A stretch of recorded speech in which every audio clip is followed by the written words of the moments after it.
todos los fondos. La construcción del sujeto llevado al extremo de la superficie a la manera de la estampa japonesa, sin dejar de lado los tonos líricos de toda la representación rusa, y acercándose paulatinamente a la herencia francesa por el lado de la matemática, la física, y por lo que en definitiva estaban todos buscando en ese momento, la alteración del mundo cerrado de la representación para encontrar en el grito abstracto la nueva figuración. La pintura de ese momento estaba tratando de representar la intensidad de la desolación que traía los cambios de la época, la transformación política y social dada básicamente en la pintura por la alteración en el plano de las profundidades, el ingreso hacia el espacio infinito en la soledad de la intimidad y fundamentalmente en el encuentro con la nueva estructuración dada por las nuevas líneas, los nuevos puntos de apoyo y la alteración de la perspectiva. Este dinamismo materialista no figurativo se desarrolló en Rusia después que en Francia e Italia. Larionov fue su iniciador y Natalia Goncharova su principal colaboradora. Aquí vemos una pintura en la que fácilmente se advierte la influencia del futurismo y del simbolismo, que es la pelea en la taberna, óleo de 1912. Hay una violencia implícita en Larionov que se explica por el expresionismo congénito de la raza rusa. Violencia que denuncia además la intuición de un espacio extremadamente dinámico. En Larionov se deja ver una ordenación mental que organiza el color según líneas de fuerza que configuran un espacio irreal.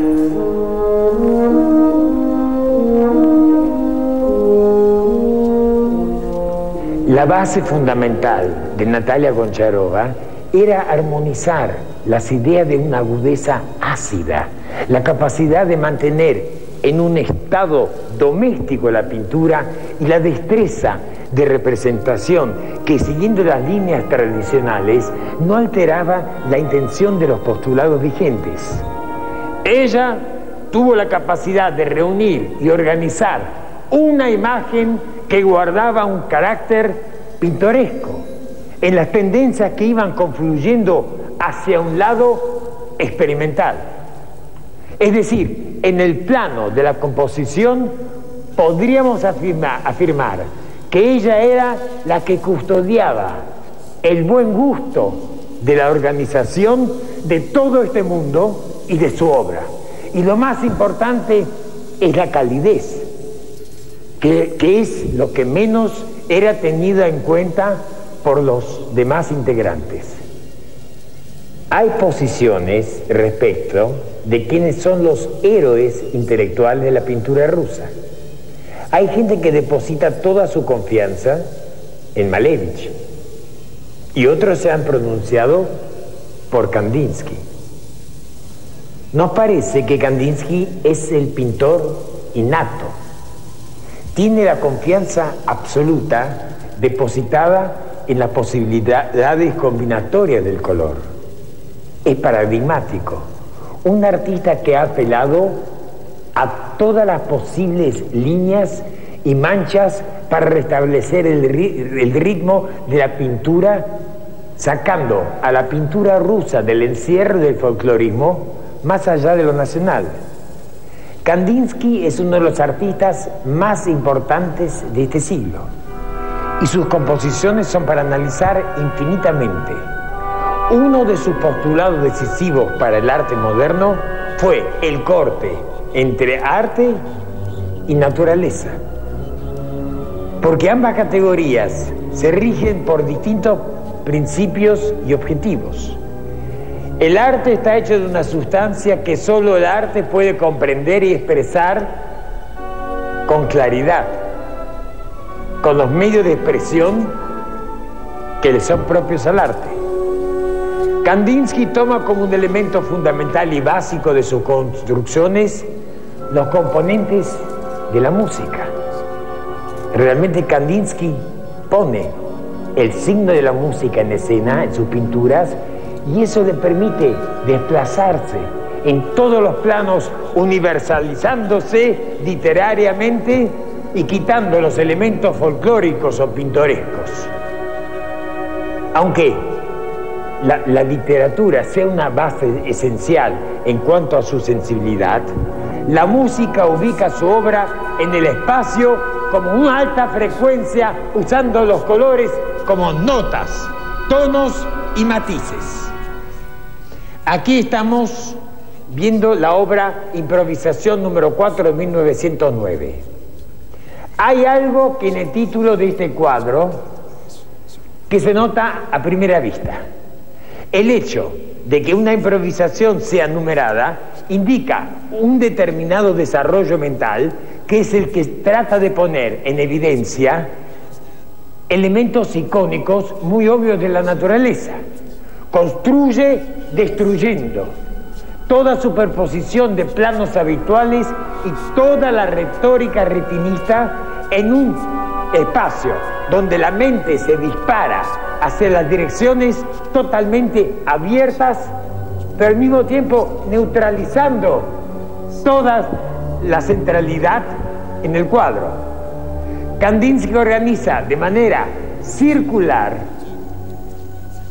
tendencia que es de origen musical, el deslizamiento de la visión y de la mente, una concreción de lo semiótico, en el sentido de que el color se instala en la retina para reordenarse en una progresión infinita.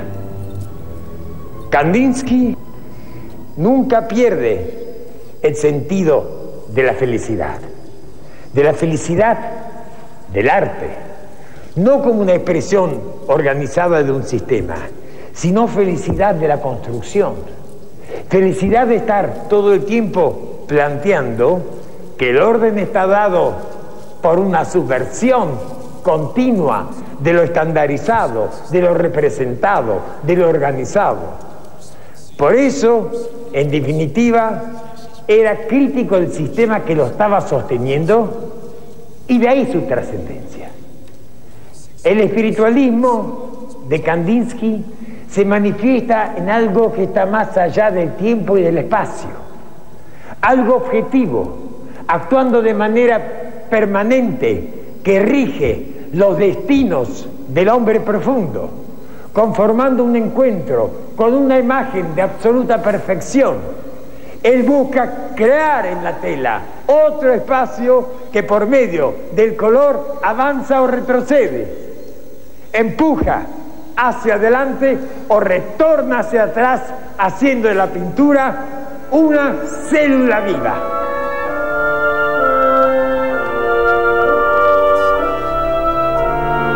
El movimiento no fue ni de larga duración ni muy valioso, pero su importancia se acrecienta por el hecho de haberse desarrollado en Rusia, país sin tradición artística, sumido hasta entonces en la estereotipación académica o la vulgaridad naturalista. Sobre ese fondo, sin duda, heterogéneo, que vemos aquí, cubismo, futurismo, irredentismo, morfismo, iban a surgir en Occidente otros movimientos destinados a superar las posiciones iniciales. Y no va a ser Rusia, por cierto, el país que se quedará atrás en ningún sentido, como lo ha demostrado en la historia. Los rusos no dejaron nunca de lado sus ambiciones y conquistas imperiales. Y esto es notorio incluso antes de la Revolución de Rusia de 1917 de Lenin, cuando los asesores del Palacio Hermitage viajaban para adquirir obras de artistas innovadores. Simultáneamente, los pintores rusos se apropiaban de las ideas plásticas de los artistas europeos, influenciados por los viajes a París. Y esto es comprobable en el diagrama compositivo de sus obras. Hay un aprovechamiento dentro de una conquista imperial recurrente en todos los regímenes, tanto los zaristas como los bolcheviques, extremando la administración cultural del patrimonio ruso, artístico. Sin embargo, se produce un distanciamiento ruso que deviene de un origen, de un orientalismo místico que los aleja del estilo de Europa occidental. Tanto la Unión Soviética como la gran Rusia de los zares, en definitiva, no han comprendido al arte en su conceptualización ni en la idea del arte por el arte mismo. La creación para los rusos no es espontánea, sino que los artistas en Rusia redescubren el tema de la creación por medio de múltiples combinaciones culturales y artísticas, apuntando al propio redescubrimiento de la creación, y ese es su mérito. En 1925 se publica el decreto del Comité Central del Partido Bolchevique, en el que se señala la necesidad de crear un arte orientado realmente a la mirada masiva del obrero y del campesinado. Los vanguardistas ya habían sido privados de todos sus puestos y cargos. Se hacían realidad las ideas de Lenin, quien desde los primeros días de la revolución no confió en los futuristas. Tomaba fuerza el estilo del realismo socialista apoyado por el poder político y otras organizaciones oficiales. Sobre el fondo de estos acontecimientos, Malevich y sus seguidores se encontraron con un trágico fracaso en la posibilidad de desarrollar el suprematismo. El decreto del Comité Central del Partido Bolchevique organiza una mega exposición sobre la reestructuración de las organizaciones artísticas, que reunió todo el arte en uniones, incluida la de los pintores bajo la dirección del Partido Comunista. Esto constituye la culminación oficial de la historia del vanguardismo en Rusia, historia que con este decreto bolchevique había llegado a su fin, por lo menos en la Rusia soviética.